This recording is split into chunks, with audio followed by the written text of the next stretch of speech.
trying to rearrange my freaking desk so I can see y'all and you can see me. I wasn't really planning on to be. Look at this. Hold on. Give me 1 second here. Don't want to drop that. Right here. You can see my chaos in the background. Alright, cool. We got you on a tripod now. This is kind of working out a little bit cooler. I need to work on my backdrop here. Alright, so Cryptids and Adventure Training Part 1. Okay, so who's in here? Who's in here? We got one person. Is that me? Alright. Kind of waiting on some other people to get in here. It says I got one.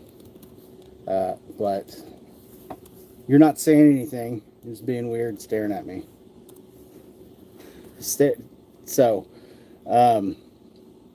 anyway, back to the topic at hand.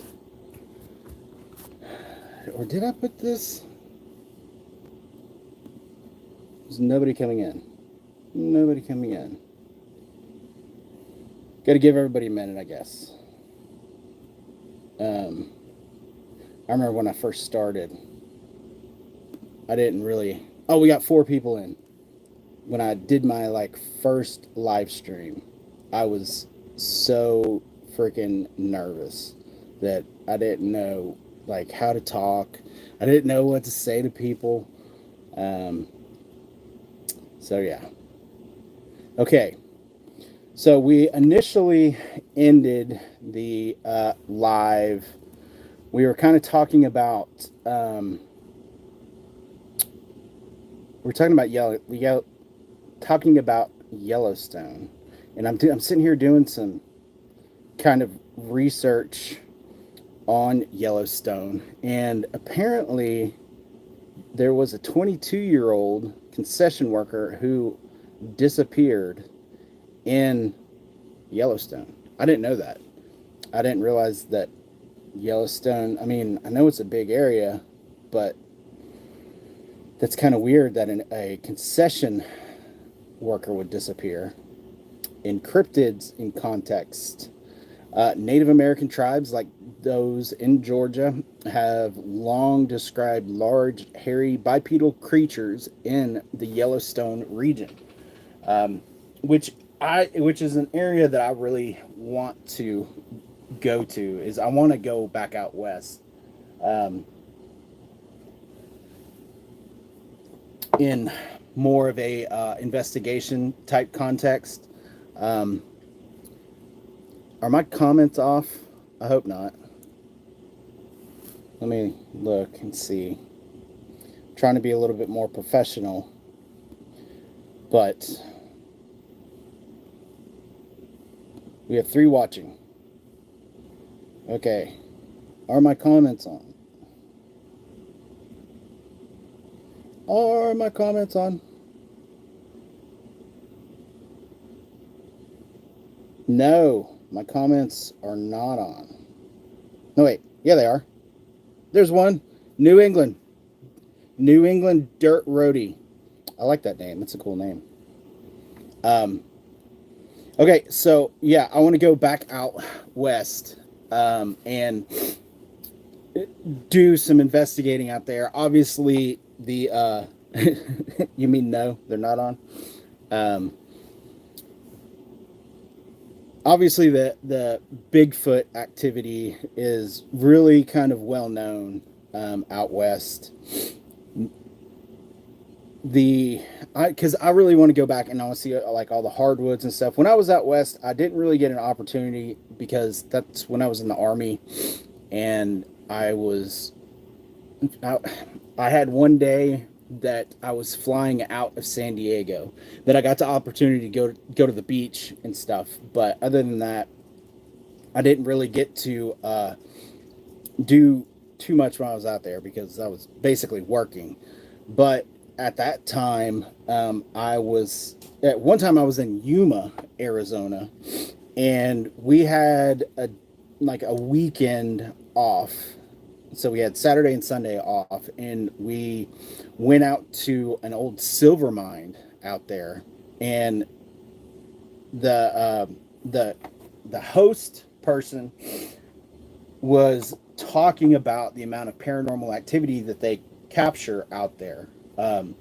It was mainly like ghosts and stuff that he was referring to, or that they were referring to, but they also talked about a lot about the UAPs, about the strange lights that happen in the sky out there, and that is a subject that I really kind of want to pursue more because I'm in the Appalachians. You know, there's all over YouTube and TikTok now. Appalachia's kind of the thing that people talk about.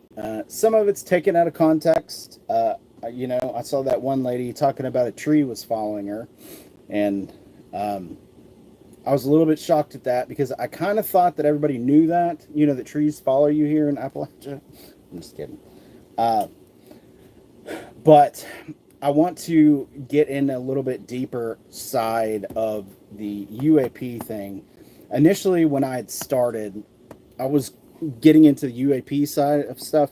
I was really digging into the different frequencies, and I was trying out different frequencies, trying to see what kind of paranormal activity that I could kind of bring up, you know. And there were at times where I got some pretty amazing spikes. I did get some really interesting I got some really interesting lights, but Bournemouth, UK. That's interesting. That's an interesting. Where is that in the UK? I didn't realize, like, really the size difference of the United States and the UK until it was pointed out to me. I mean, I knew the United States is big, but I didn't realize it was, you know, that much bigger. But anyway, when I was working on the, you're on the South Coast. Cool. That's interesting. And I just learned that you all don't have AC units. That's crazy. It's crazy. I don't know how you all could survive. I mean, I guess if you're just used to it, nobody has it. It kind of makes sense. Here in the United States, we have to have AC, especially here in Tennessee. It gets freaking humid.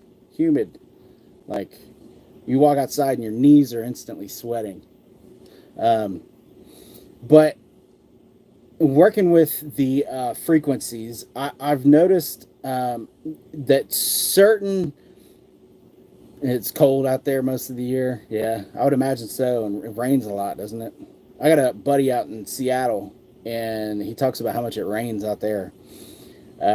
But the way that the frequencies work, and I definitely think that frequencies had a pretty major role in the pyramids of Giza. And, you know, and during that time, I think that they were used for a lot of things that we don't recognize now. I know that that lead guy, the Zawahi, he has recently just all of a sudden had found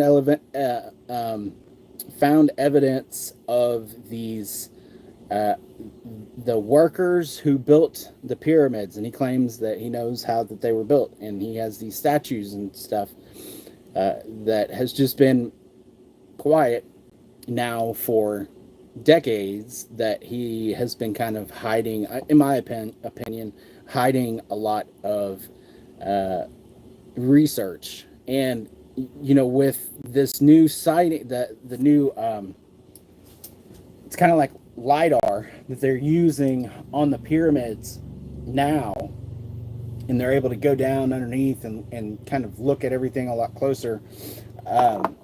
He's just came out of the woodwork trying to discredit everybody, and because he's losing control of the narrative.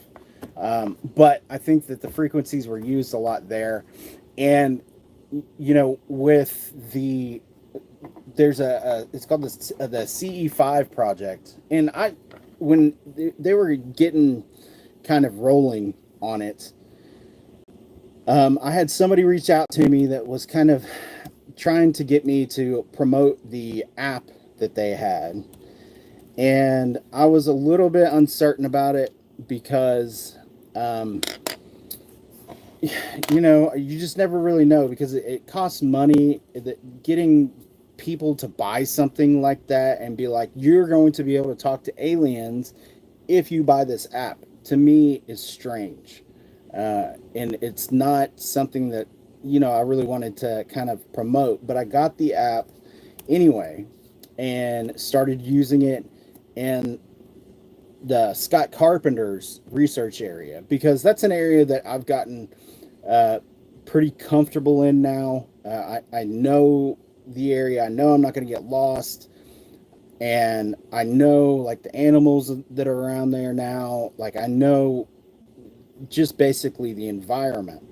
So I was a little bit more comfortable in going out there and trying the CE5 app out there. And initially, the way that it was working, like it just kind of seemed like a scam to me for a while. And I was like, no, I'm gonna, give it some more time. I'm gonna keep trying on it. And then, sure as shit, man, I freaked out. I absolutely freaked out. Like I didn't know what to do, because it's one thing to have an encounter with like a cryptid or kind of something like that, but just out of the blue, like they were summoned, came these freaking two Tic Tacs, and it was like they were staring at me, and it was like that they were checking me out to see what was going on. And I tried to get my camera going, try to get rolling on it, and the next thing I knew, it was gone. And I tried to like resummon them, and I've had a lot. I've been in that area a lot. I've had a lot of weird things happen there that were outside the realm of like the Sasquatch. That was outside the realm of the most kind of common paranormal experiences. When you have something like two crafts appear right in front of you, they weren't right in front of me, but they were like, but they were right in front of me. They were close enough for me to be able to see them and for them to be able to see me. I didn't know what was going to happen. And since then, I've been kind of nervous to go back and try it again. Like I talked to a couple people about it. I had another buddy, his name was John, too, not John from Exploration Unknown, but another John. And he has access to some property that he wanted me to come out there and, just kind of go full steam ahead and see exactly what I could summon using that. But I just kind of, I couldn't get the nerve up to jump back into it. Because I guess it's kind of a lot like the experience that I had in Harriman Hospital when I saw that last black figure, like for real saw it. It's a huge shock to you when you experience stuff like that. You don't really know what to say. You don't know what to do. It's like, holy shit. But let me check the comments. I'm sorry, I've been just yapping away. So Janice, what's going on? I'm so glad you're here. I was actually thinking about you today, Janice. Dang, I missed a bunch of freaking comments. I'm sorry. Married with Paranormal, what's going on? Miss me. Glad you came. Glad you're here. Pork and Beans is back. With Paranormal GTSY. Right on. Yeah, Martin, I'm back again alive. I was having so much fun earlier. Um, I really kind of was enjoying our conversations. Um, okay, so MS7's got a good question here. What do I think about the missing 411 investigations? Um, so I think that the David Pilates and I really kind of we we're me and him I think are on the same plane. Like I think both of us kind of view the paranormal very similarly. It's another one of those words I can't pronounce. Sorry, y'all. That's that's just Brian. Um, and I really do love to see the work that David does. Because he brings eyes to the topics that are very they're pretty sensitive. You know, obviously, with the one that's closest to home here with me. So that's my portal detector. It's also a lightning detector. Is the Michael Heron case. So the Michael Heron case that David went over. I think I've got his book handy. No, not in here. Got it somewhere else. Really kind of hit home to me because Michael was a little bit older than me when he disappeared. He was basically from the area.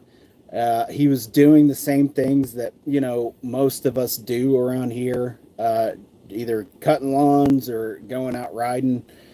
And then just absolute tragedy. And to this day, there's no answers to what's going on. And I go out pretty frequently to the area that he disappeared at, and the experiences that I have out there are freaking scary, man. Like, oh, sorry.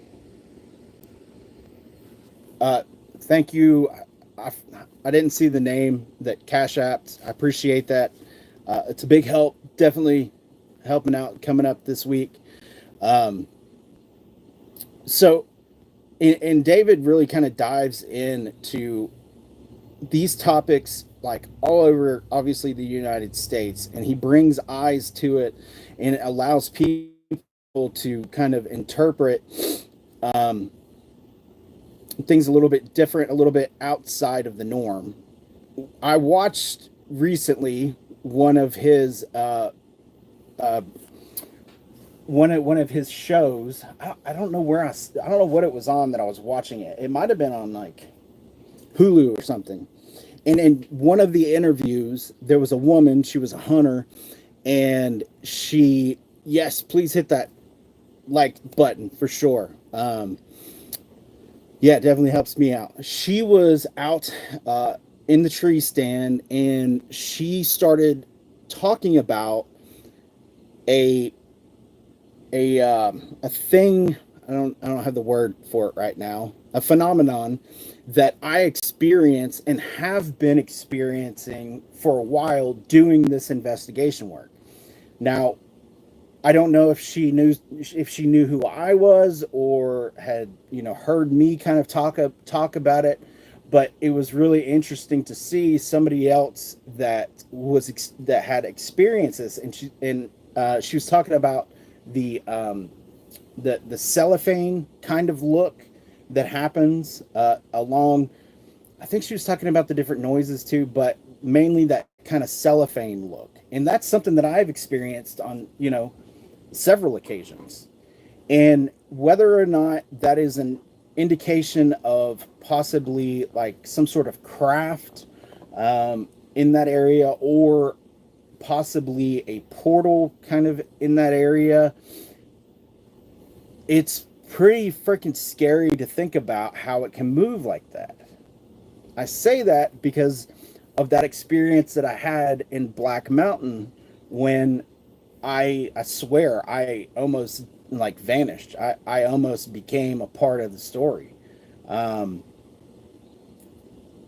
you know, and I've been hesitant to go back up to Black Mountain to go back to that location and do more investigating on it, because it was one of those things that, when that happens, like, yes, it's exciting, and but at the same time, it's like, at the end of the day, you don't really know what's happening. So, like, if I were to go back and I were to find another portal and I were to step through it, what would happen? Would I ever get back?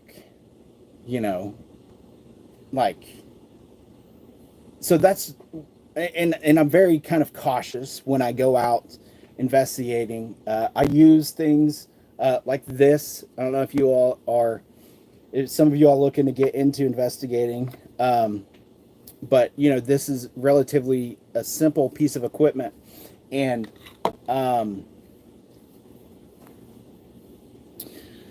give me a heads up, and Harley and I will go with you. Yeah, dude, for sure. I think we're going in September. I think we're planning an investigation.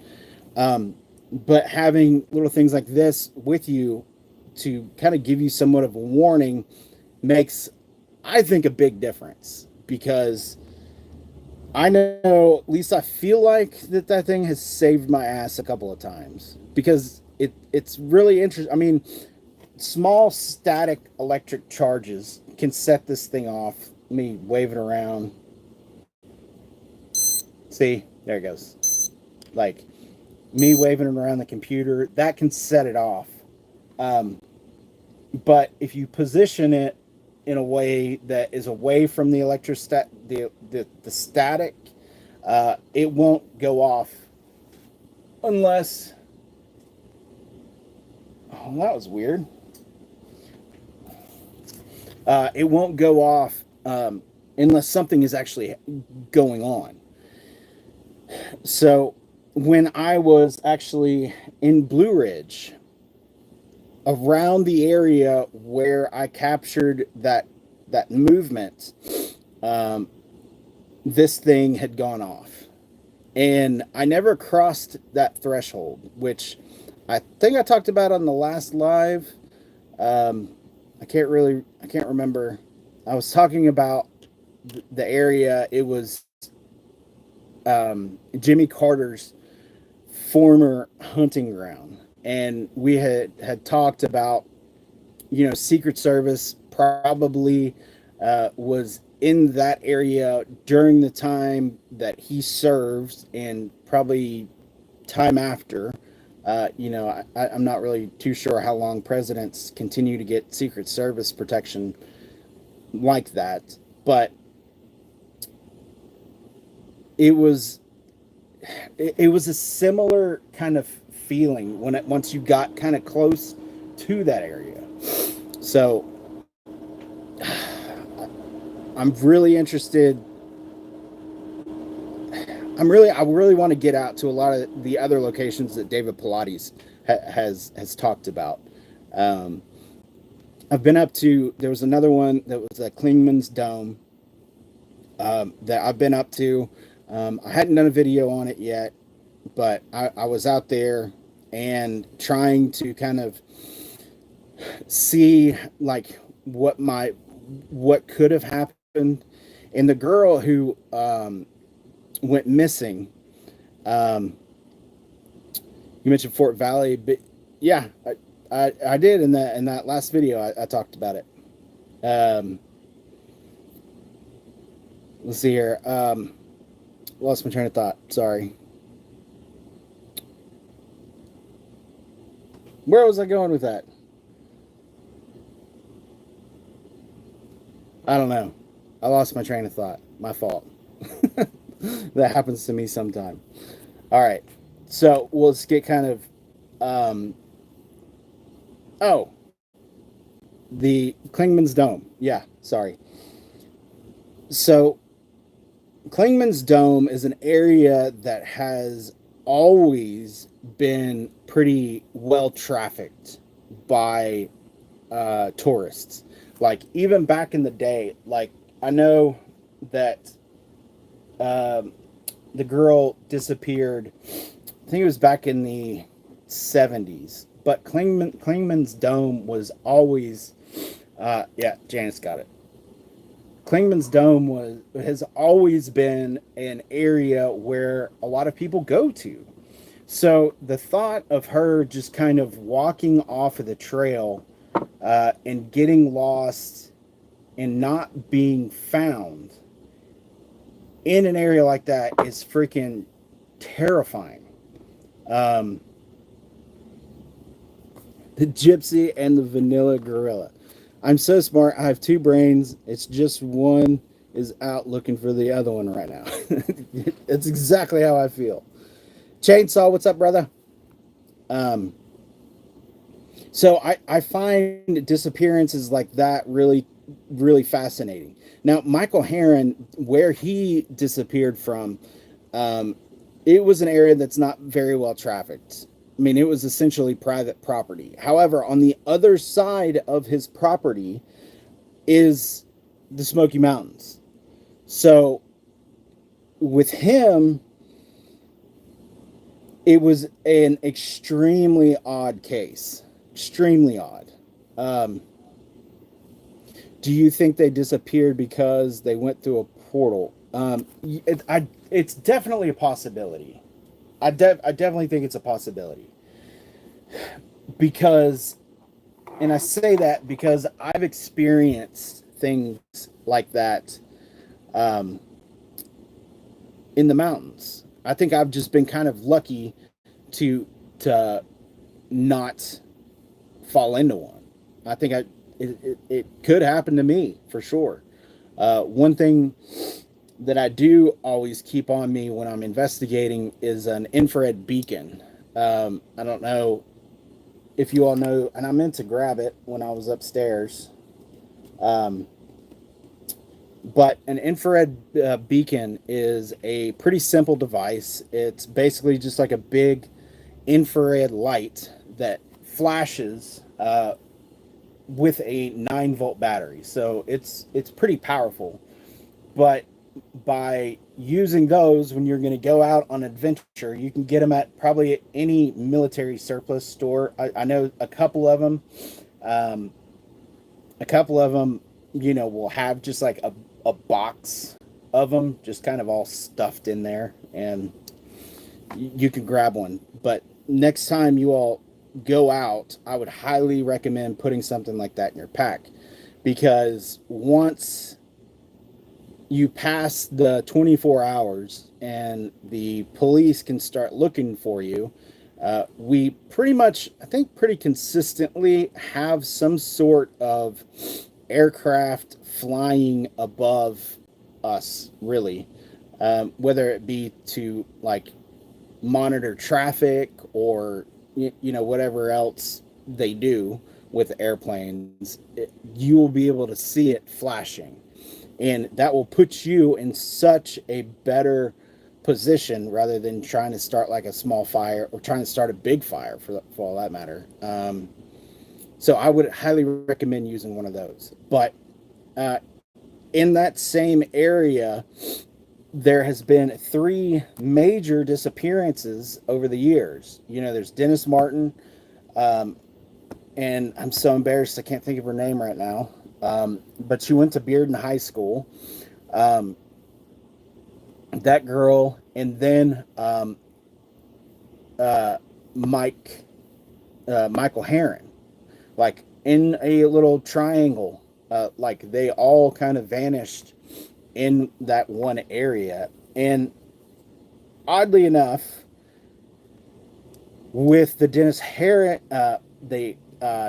Martin case, there was somebody who claimed to have seen an ape-like or a wild man carrying something in that area. So very well could have been like the feral people as well. So it's kind of up. I don't like to nail myself down with one specific cryptid is doing this. You know what I mean? Especially when you're talking about somebody like David Pilates doing all the research and the interviews and all that stuff that happens. But I love his patterns as well that he recognizes. That's another big thing that I do, and that I've noticed, like with the Dogman, the type of trees that are around, I think make a difference in whether or not there would be a Dogman or possibly a Sasquatch in the area. But the overall feeling between the two is completely different. So, let's see here. Somebody said something. Okay, Fort Valley, Georgia is 13 minutes from my house. Highway 96 is 13 minutes from my house. I was looking into that. Are you sure it wasn't a promotional thing for Jack Links? No, I'm not sure of that. The report that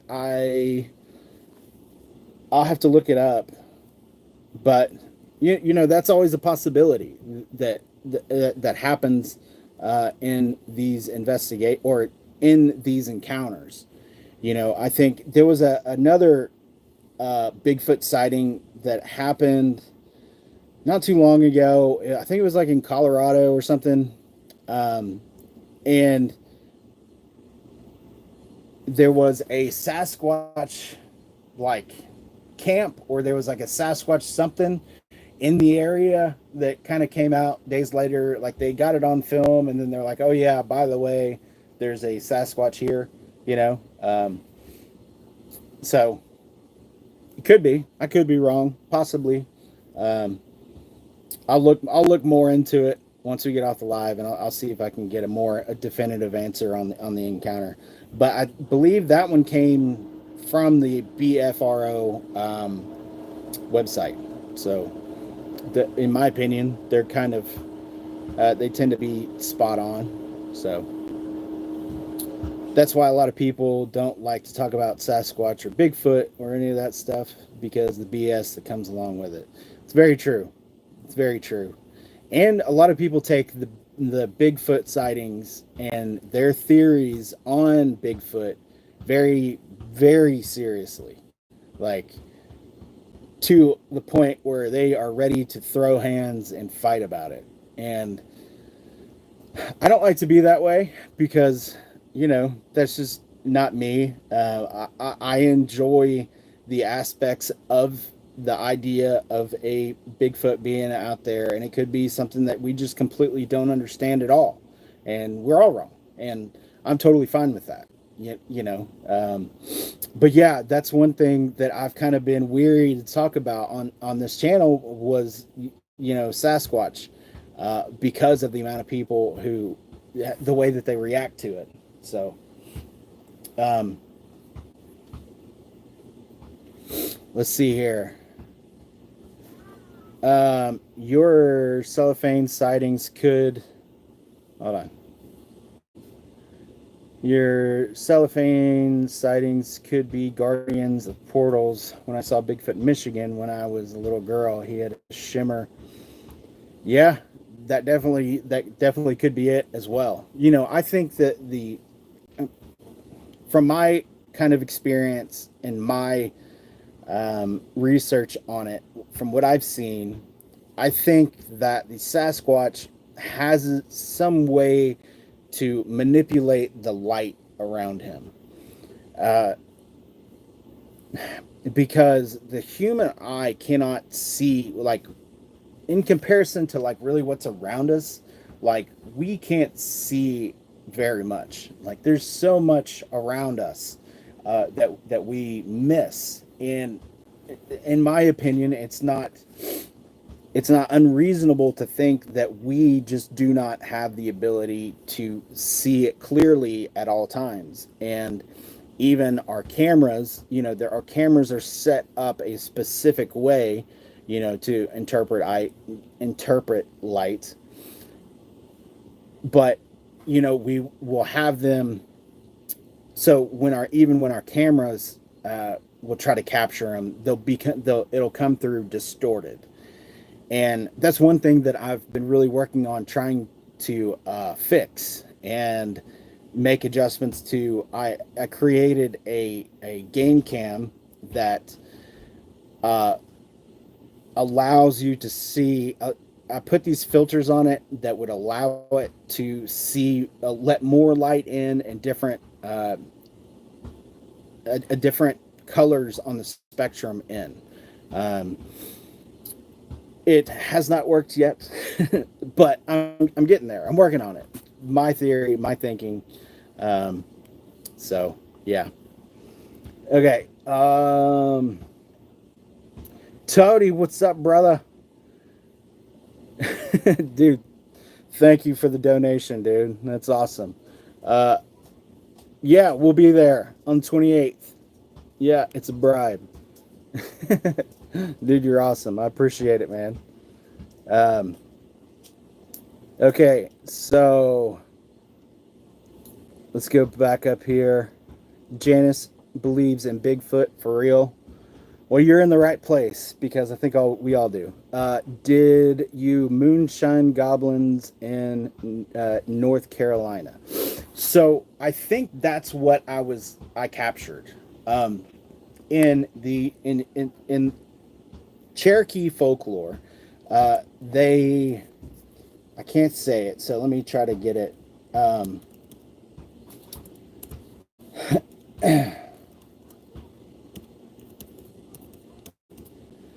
Cherokee folklore.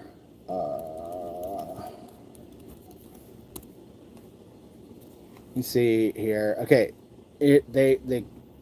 they're called little people in general talk, but the Yunwi Sun City.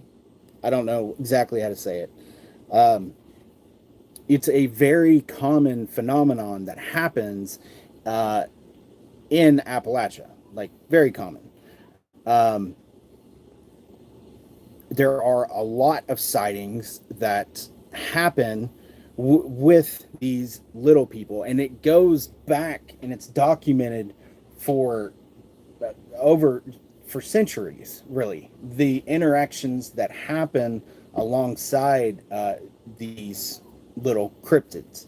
Now, what's even more interesting is they're in Kentucky, and I don't know if it's the same kind of cryptid. And this is another thing: the fairy people, by the way, they're just like the Bigfoot. Like they take it seriously. But anyway, the Cherokee little people.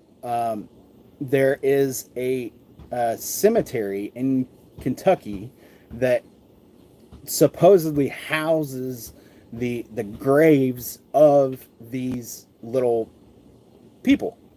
And if you if you go and you talk to anybody whose family has been in like the moonshine business, like going back to the like going back to like Popcorn Sutton, before them, the stories that they would tell, a lot of the times, yes, it was the shiner just having too much moonshine, getting high on his own supply and getting in trouble with himself. But there is a lot, there's so many different stories that the moonshiners had interactions with these little people. And it's really kind of fascinating. But they're in Appalachia. They go by, it seems like they go by several different things, but in reality it's the same kind of interaction, or the same things that happen over and over and over again. So yeah, kind of sorry.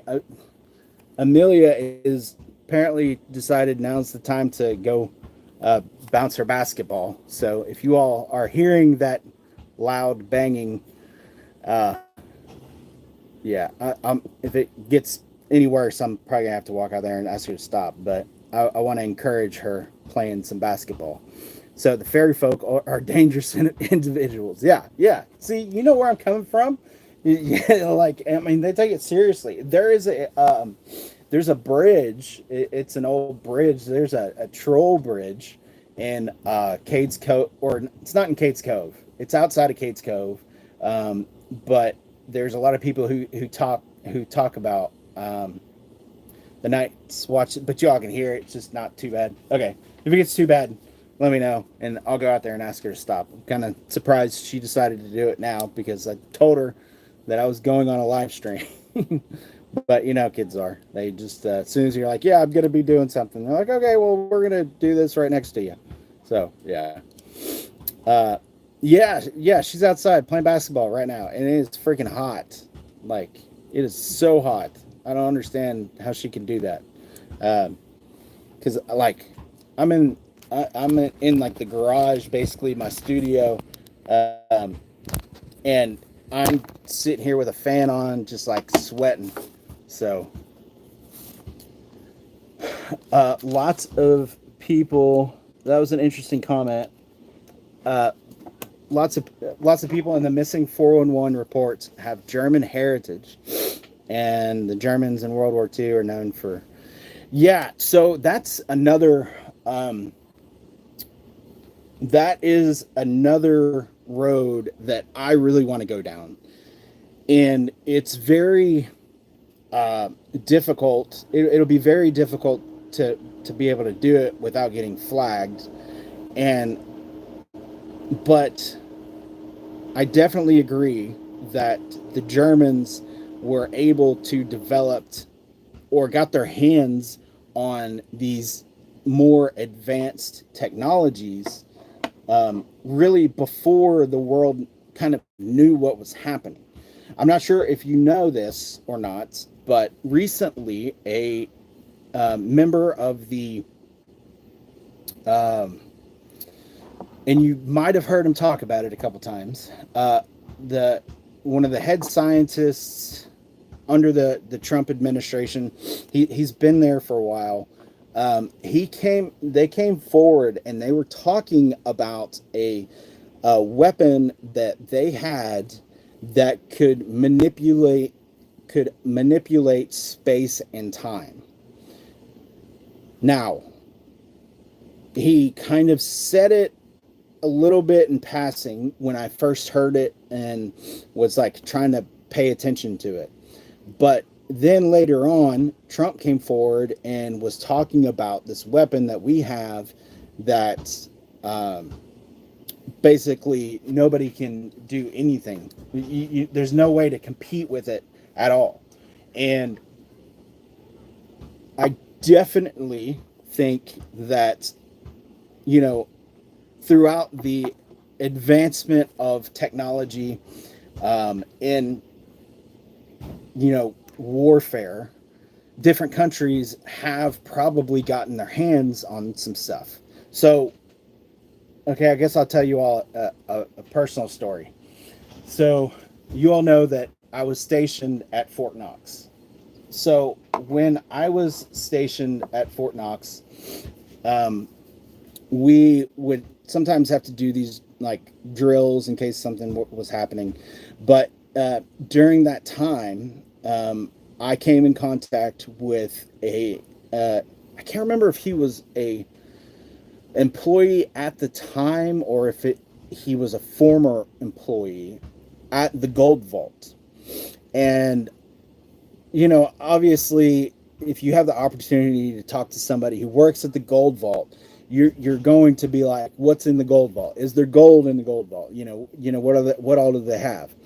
Well, this man said that it's really hard, one, for him to say that all of the gold in the Gold Vault is there, because supposedly the way that it is counted is each person has a specific room that they are to go count, and then they bring back the count, and you know, they check and make sure it's like that. But no one person goes and counts at all. It's all done individually.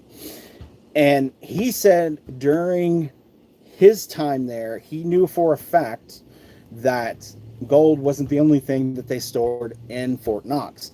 That they had priceless artifacts from the world, essentially. That he talked about these Austrian jewels that were there. That during times of crisis, a lot of these countries will approach the United States and needing this to store them. Well, on top of that, he said that there was a full-on UFO in Fort Knox, like stored there, like it's there. Like he was 100% dead serious, like wasn't joking. At this time in my life, like I was interested in the paranormal, but at the same time, I wasn't, making YouTube videos.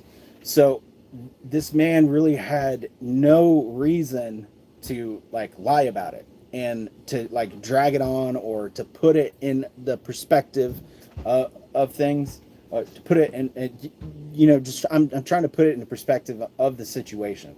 So that's what really kind of intrigued me is, and it was me and there was this one other guy. So it wasn't even like we were in a group of people. Like it wasn't anything like that. It was just like straight talk. These are the facts. And from this day, I've been like, when I first got out, I didn't really want to talk about it because, it was kind of operational security, but it's been a while now. Like I don't even have my security clearance anymore, I don't think. So, who cares? Talk about world secrets. Let's see here. Do you think they are time traveling? And Harold, your youngest granddaughter's name is Amelia. Oh, that's sweet. It's a good name. I named her, came up with it. Seems like there's a lot of kids named Amelia now, though. I was the first. Just kidding. And somebody, who was it?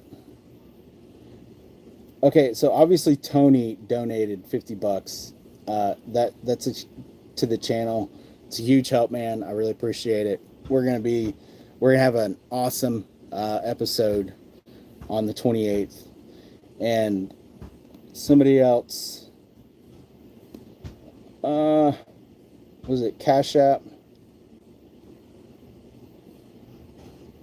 I'm trying to see. Sorry. Somebody else Cashapped me, and I really appreciate that because that goes directly to me. It doesn't like bounce off the channel, and they don't take 30%.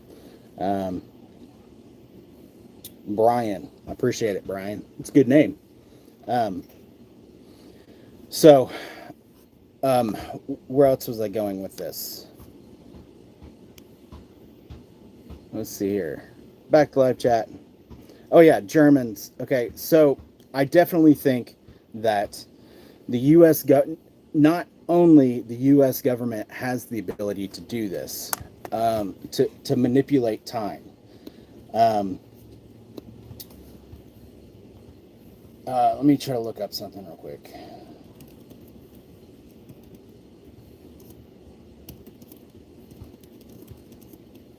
Ability to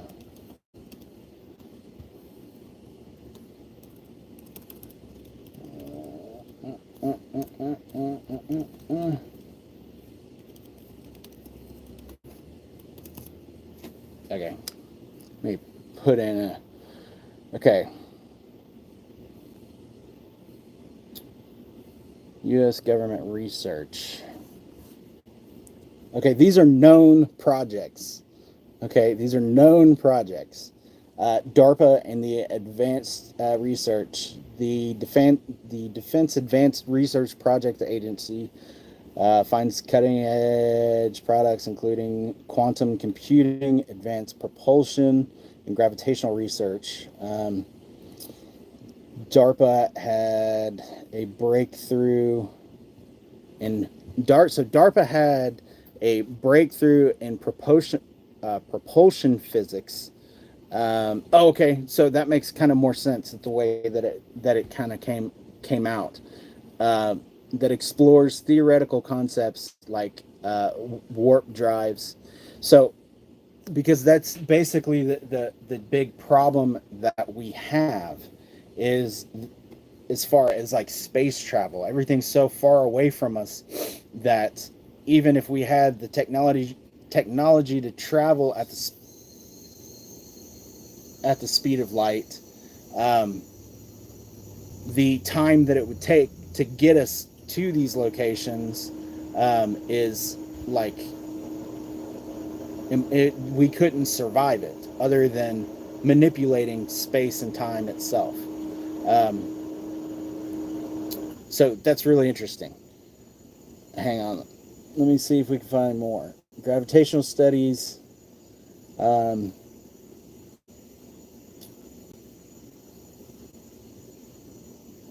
U.S. military and scientific community study gravitational waves and quantum gravity, but these are only observational, not manipulative. Then we're talking about speculation about U.S. secret programs and Area 51, which is something that I would really like to have more transparency on, because I kind of think that this is like, I think that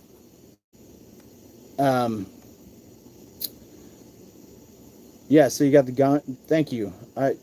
Dude, Night's Watch, you're freaking awesome, man. I appreciate you putting all that stuff in there, because yeah, the donations are huge right now. Because I'm going to be gearing up to be doing several different investigations. Yes, I've got my North Carolina one, but I'm going to be hitting some other places as well. I want to get out. One, I want to get out to Irwin because of everything that happened, and I want to get out to the LBL mainly and do an investigation out there, which for me, I don't know if I'm going to go out to the LBL alone or not. I would like to try to recreate I would like to try to create the scene when everything when everything kind of went down, back in the day. So it's kind of tricky on whether or not I'm going to end up going out there by myself. I might though. I might. Yeah. So, okay. All right. The technology that they can create wormholes with. So, yeah, that's essentially what we're talking about. Yeah, I don't think that anything is kept really at Area 51 anymore. I think that would kind of be, I don't know, silly for them to do that, because it would. There's so many people know what's going on there, and I mean, they know it's there. Growing up, I know that when I was growing up, the idea of Area 51 was really just kind of just talk. It wasn't anything that anybody took serious.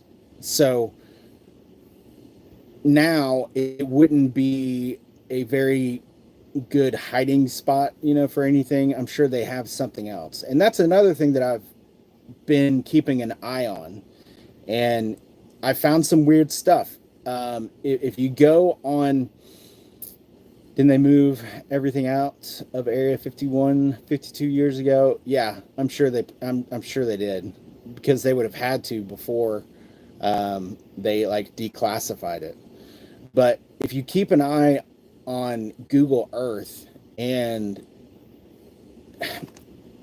this happened to me. Okay, so when I was really getting into researching Michael Herron, I was really trying to get a good understanding of the topography of the land, and I was going from like mountain range to mountain range, going through all the different ridges and saddles and stuff like that, trying to figure out something, if something could have happened to him out there. Well, during that time, I find this black dot on Google Earth, and me and my buddy Willis, which I have not heard from, I'm kind of worried about him. We both kind of got on Google Earth and we were looking at it, and we couldn't figure out why there would be this black dot up there. And so I figured out the GPS coordinates, and I went out there and started trying to look around, and then I got exposed to some sort of gas. Like, it made me feel like absolute hell. Like, I was really kind of sick for at least 2 days. I was concerned about driving home afterwards. You know, it was one of those situations that, like, I don't know, it was creepy. So it makes me kind of wonder, you know, what is the government, you know, putting on, or where are these bases now going to be located? Because the areas like, you know, Area 51 are closed, essentially. You know, they're open, but not many people are. I got another notification. Sorry.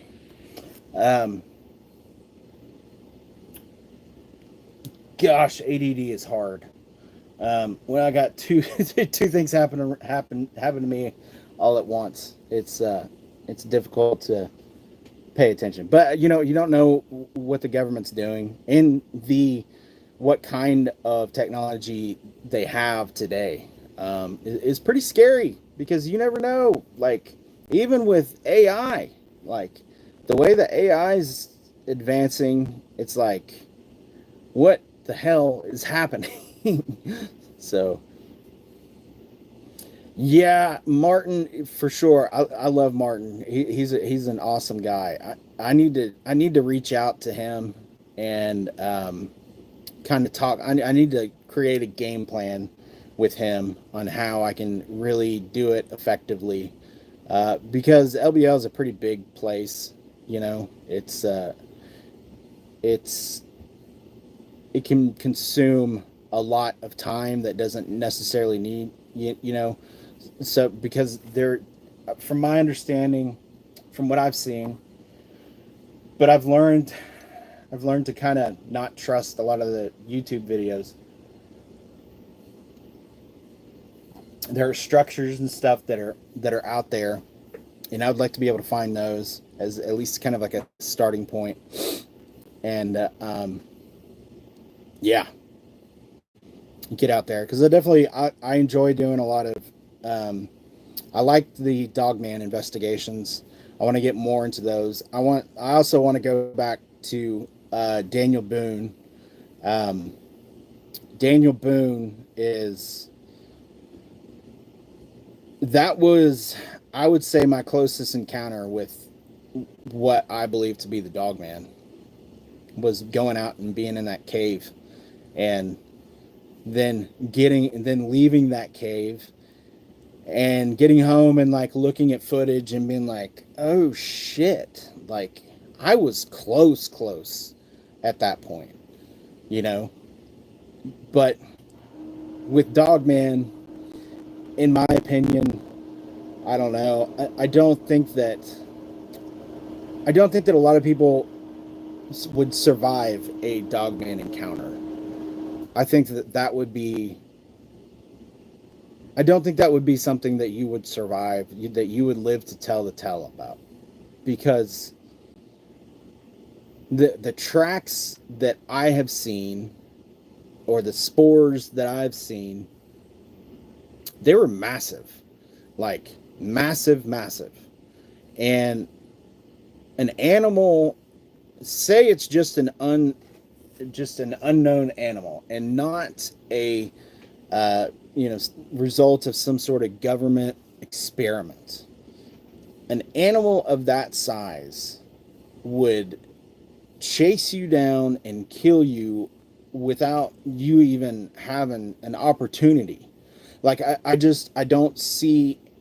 And historically, the encounters that people have survived of this thing, they were essentially like to that point. Like, I mean, the ones that I do get in occasionally, it talks about like the Dogman getting a hold of like an animal,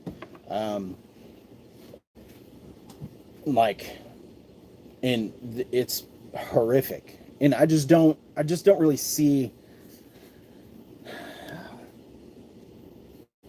I don't know. It just physically, it doesn't make a lot of sense, and without it being just the top alpha predator.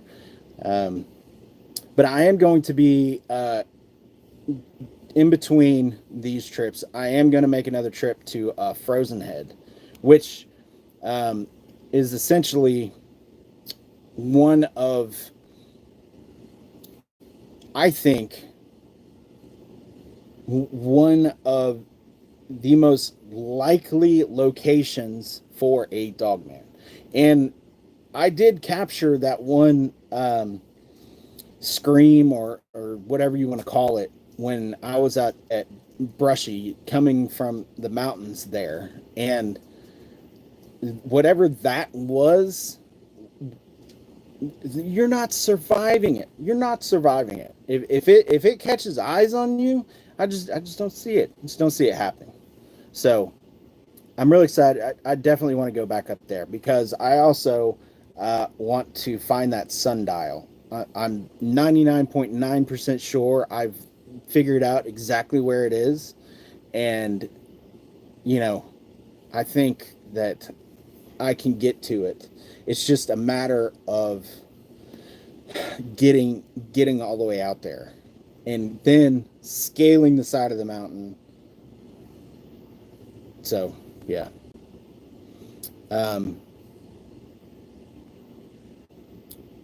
That's something. Top and halls, hilltop areas in Cobb County are very vast. Yes, for sure. Absolutely. That's one of the areas that I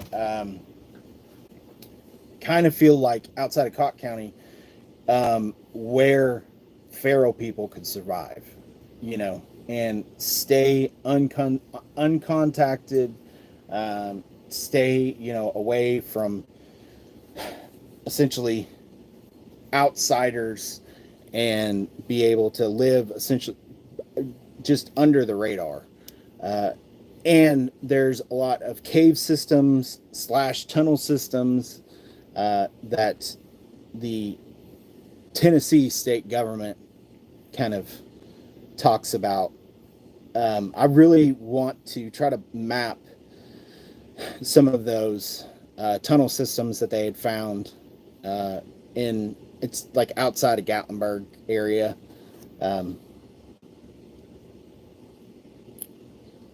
Let's see here. We went four-wheeling up both roads on Sunday.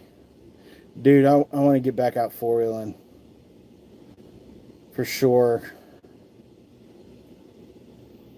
I get rid of my CJ though, so I still got the truck. My truck's got Dana 60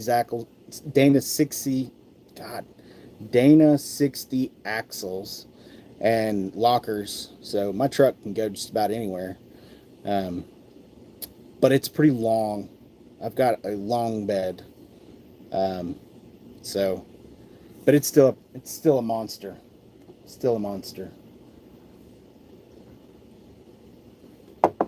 So yeah, I think. All right.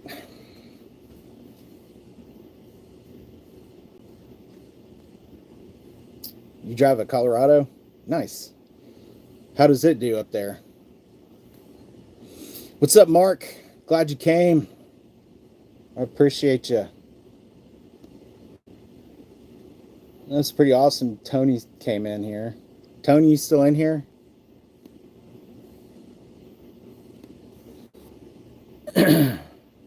Tony works his absolute butt off.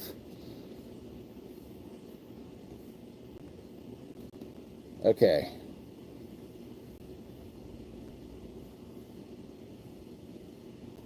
Let's see here.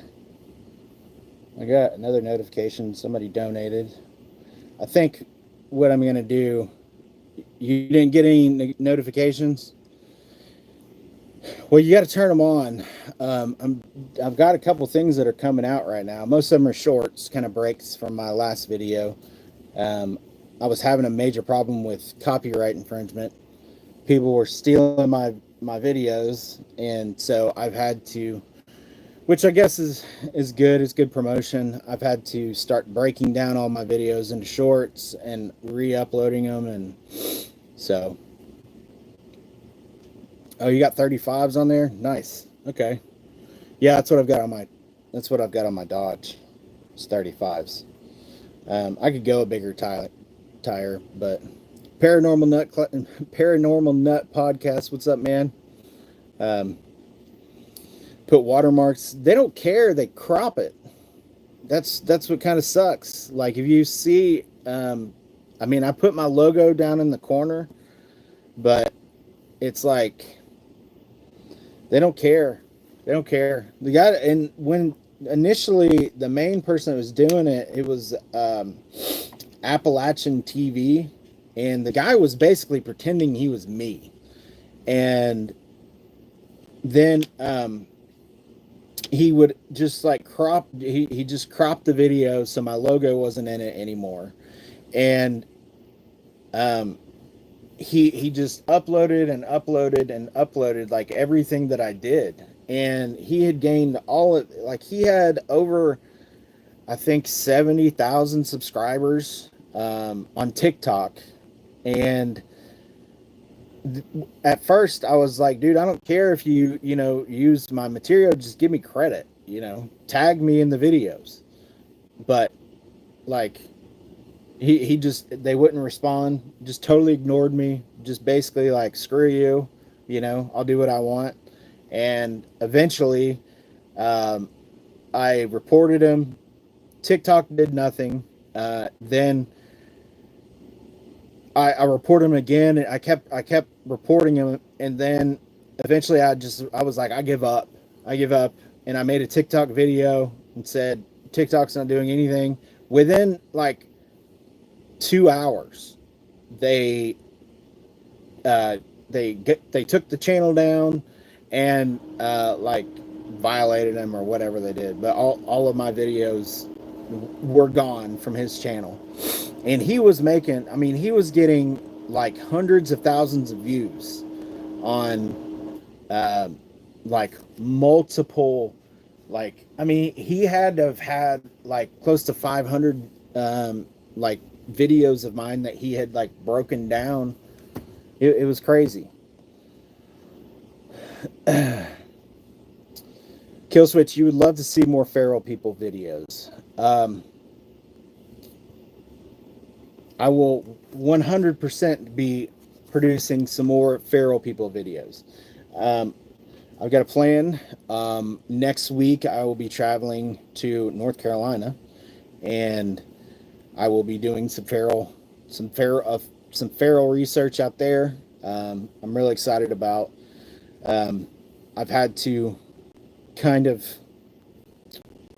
be a little bit more concise with my investigations, because all the copyright and stuff that was happening. It really just kind of killed my channel's earning capacity, and I didn't really want to make a big deal out of it, because I don't like asking for help. but it just gotten to the point where my channel was getting killed. Anybody, like, all of my my retention rate was just being killed, because as soon as my videos came out, the people would take them, strip them, and put them on different platforms, and they wouldn't give me any credit for it. So I didn't get any really growth out of it. But then people were thinking that it was me putting out these, so like they would watch it. So like when they would make it to me, then they'd already seen it, so there wouldn't be any point in watching it. Not blaming like anybody other than the people that were specifically doing this, but yeah, it killed my channel like rough. But it's all right. I've been working real hard and been trying to be more specific. Dude, that's freaking awesome. Thank you for the donation. That's awesome. I really appreciate it, man. That's a huge help. It makes a big difference. Definitely helps. Because I love the paranormal. I don't do it for the money. You know, I don't do this research for the money. I do it because I love to do it, and being able to fund these adventures, strictly from the ad revenue was awesome. You know, I mean, that was fantastic. But it got bad. It got bad. I mean, it's still pretty bad, but I'm working on it. I'll pull us out of it. What happened to that one guy that used to do investigations with you, kind of a bigger dude? Yeah, that's John from Exploration Unknown. He started. I don't know if he actually started his own business yet, but he got a really good job offer that he had to take, basically, and he's been working. It's in the security field, so he's been working a whole lot. I think he's made a couple videos, and then me and him went up to Cades Cove and filmed, but that was a while ago. We took the e-bikes, and we still talk, every couple weeks or so. It's just a matter of him, kind of getting away and being able to do it. So I appreciate it, Kill Switch. That would be cool. But I know John, he still wants to film. He's just in a place in his life where he has this opportunity to make good money, and he's got to take it. And I understand that. Like, it just is what it is. And kind of the same thing happened with Josh. What happened to the guy from yeah, kind of the same thing. Josh moved back to Florida and started his own business. He just, they're both just kind of working their butt off now. They just can't really commit the time, or they might not have the energy to get out there. It's hard, and it's also my locations that I go to. It can be, it makes them nervous. It's because the locations I go to, like, they're legit. Like, this, it's legit, and getting somebody out there who just doesn't have the experience or the training that I do is can be kind of difficult. Because at the end of the day, it's a dangerous situation. Like, it's a dangerous situation. When I did that last Dogman video that I did, I was driving for like over an hour with no cell service, like, at all. Like, it was like that far out there. And then I got to the trail. Like, putting yourself in those positions are kind of hard for people a lot of times to commit to. And I mean, I understand that, you know, but that's what I like doing that's why I like doing it. And I think that if we are going to find proof of these cryptids, then those are the locations that you have to go to. I just don't really see them. I mean, there are the occasional sighting that somebody crosses paths with them in the national parks. But realistically, you know, in order to find actually where they are, like, you got to go out there and get it. Got to go get it. So that's my stance on it. It's my stance on it. Other people have different opinions on it. I know there's a lot of people who feel like the Sasquatch are closer than that. But for me, I just really think that if we're going to find true evidence of them, you gotta go out there, like,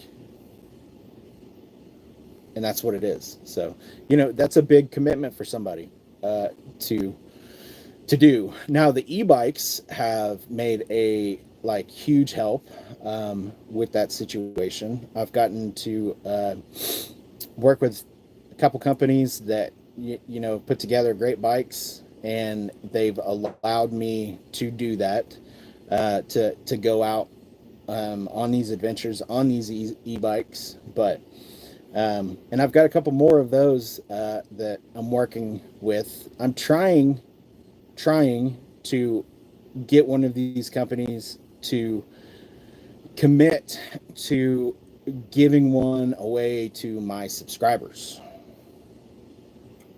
That's what I'm trying to do. But these e-bikes they're big and they ain't cheap. You know what I'm saying? But I still talk to Josh occasionally. I talk to Josh a little bit less frequently than I do John. But Josh is in Florida, so it can be. I don't know. I don't know when he's coming. He said he's coming back up here. And I thought it was in July at some time. I know Josh was wanting to do RV content, but I don't know if he actually ever followed through with it. So, oh wait, hold on a second.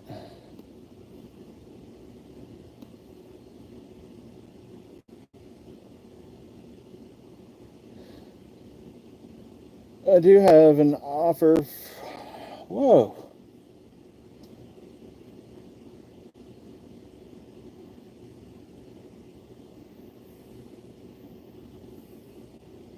Your boy might be coming to Hulu.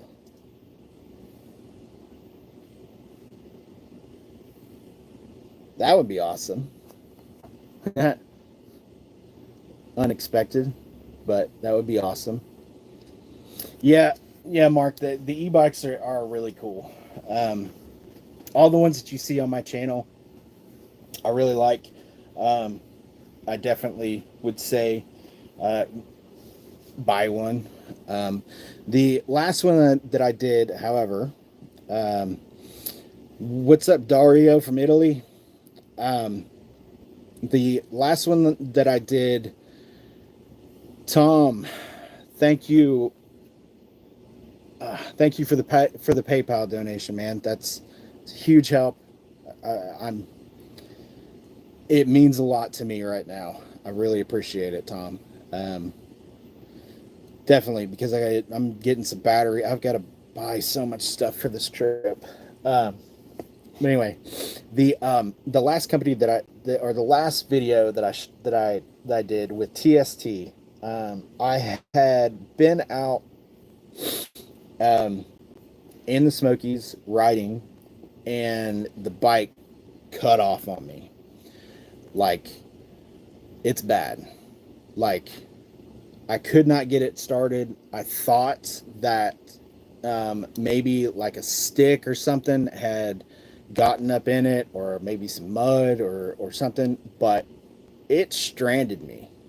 It stranded me 6 miles into the Smoky Mountains in a location where there was no cell service. And it was a bad situation because that bike, I mean, those bikes are heavy. Like, yeah, the electric motor on it died, but and you still have pedals, but you still have to pedal that heavy bike, in my situation, out of the mountains, even to just be able to get to cell phone coverage. And I've been kind of going back and forth with TST, talking to him about it and saying, like, um, you know, this was a catastrophic failure that happened. My followers, my subscribers kind of count on me to, tell them the truth about these bikes. And after the first ride that I did, I really liked the bike because of its torque. With e-bikes, some of the things that you can have trouble with is they're good to go on like a flat surface, but if you start going uphill, I mean, it is an e-bike, so you should expect to have to pedal, but at the same time, you shouldn't have to completely pedal the entire weight of the bike, and because with the fat tires also, they're not very aerodynamic. There's just too much physics going on. It's a bigger tire. There's more surface area, so it's going to require more force to get it going. And so far, they've been pretty good as far as responding to me, and getting a solution fixed. They're supposed to be sending me a new motor on it. I wasn't sure exactly how I was going to tell everybody on the channel about it, because I wanted to tell you all, because I feel like that's important. All the other bikes, I've actually had a couple bikes that I wouldn't put on the channel that I sent back, because I didn't think that they were worth it. They just weren't, and that's a big commitment, paying what they're asking for these e-bikes. And the TST bike was it was inexpensive. I mean, it was still like $900 but that's a lot to spend on an e-bike that leaves you stranded. My satellite is currently down. Yeah, funding was pretty tight, so I couldn't I couldn't afford to keep it going. So currently my satellite is down, miss me. So yeah, I'm working on getting it back up though, hopefully. So, but it's all right. I'm still gonna go out. I don't, rely solely on my my electronics to get me out of these situations. I think that's kind of a dangerous. I think a lot of people put too much trust in these in the satellite phones. In the I think that's the way for a lot of people. Yeah, absolutely.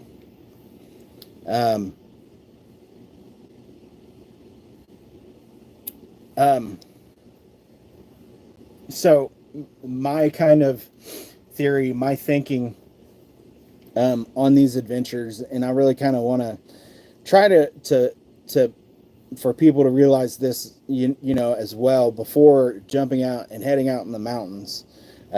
that is another thing that I've seen that seriously concerns me. A lot of people doing. They go and they'll get, the Garmin GPS with with emergency satellite and all this other stuff. But the services on those are expensive, for one, and for two, they don't always work. You know, I've been in locations that even with satellite, I wasn't able to get what I needed to, to make the connections that I needed to. Luckily, when I was testing this stuff, I was testing it. I wasn't in an emergency situation. So, that could turn really south for a lot of people like that go out here. And that's another message that I really need to put out there and push for people, because you need to be able to have the experience, in my opinion, to survive 3 days out in the wilderness. And you need to have the abilities to get yourself out of the situations and know what you need to do, because a lot of people are surprised a lot of the times when and I think most sheriff's departments are pretty understanding about it when you like refer it to like you're going hiking, but a lot of people are surprised to hear that most places won't start looking for you for 24 hours. So if you go out, you gotta, at least you gotta make it through that first night. And I tell you what, that first night can be scary. I mean, I've gone out on backpacking trips when I was planning on being back, like the next evening, and had to stay out additionally because, whether it be the rain or whatever, that's what came in with me was the rain. And I didn't want to risk a mechanical injury because of the terrain I was on, so I stayed put. But I think a lot of people need to pay more attention to stuff like that, and I think that's the point that I'm really going to start driving on the channel. So yeah. All right, let's see here. At least you know what you're doing, and that's another thing is like I do know what I'm doing, like I really do. Which woods do you go with your e-bike? I go basically to any woods I can find. If there's a trail, and sometimes off the trail, I go. I do a lot of stuff in the forests, like surrounding the Smoky Mountain National Park. That's kind of like everybody kind of knows where that is. Just kind of the surrounding area there. And I also go into the Cumberland Mountains, near Oak Ridge Laboratory. Everybody knows where that is. That's where they're making some freaking portals, in my opinion. But yeah, I ride it sometimes on the street. The ones that I ride can be a little bit scary when you get on the street. So I'm from Tennessee, Dario. I'm from East Tennessee. We are the heart of Appalachia, where we are. There used to be a show called the Heartland series that I don't know if it's still on or not. It was a good show. It talked a lot about our culture and stuff like that. So you could look it up if you want to know more about like where I'm from, and you know like the circumstances when I was growing up. I think they documented it pretty well on the Heartland. It's called the Heartland series. It's that one guy. I can't remember his name. All right, y'all. I might have to wrap this one up. An hour and 30 minutes. It's pretty good for me, right? I usually talk for anywhere from 45 to an hour. So we went over, plus I talked another 45 minutes earlier. So it's good times. I enjoyed talking to everybody. Thank you all who sent donations on Cashapp and PayPal. I really appreciate that. It's a bigger help than especially for this trip that I'm getting ready to head out. So you all probably won't see me again until I'm in North Carolina. So I'll try to kind of keep you all updated a little bit on what I'm doing in North Carolina where I'm at. So yeah, should be cool. So thanks again. Love you all. Y'all are the best. I really enjoyed doing this. So I'll try to make it a point to come in and do these like smaller lives with people. So y'all are the best. See you next time.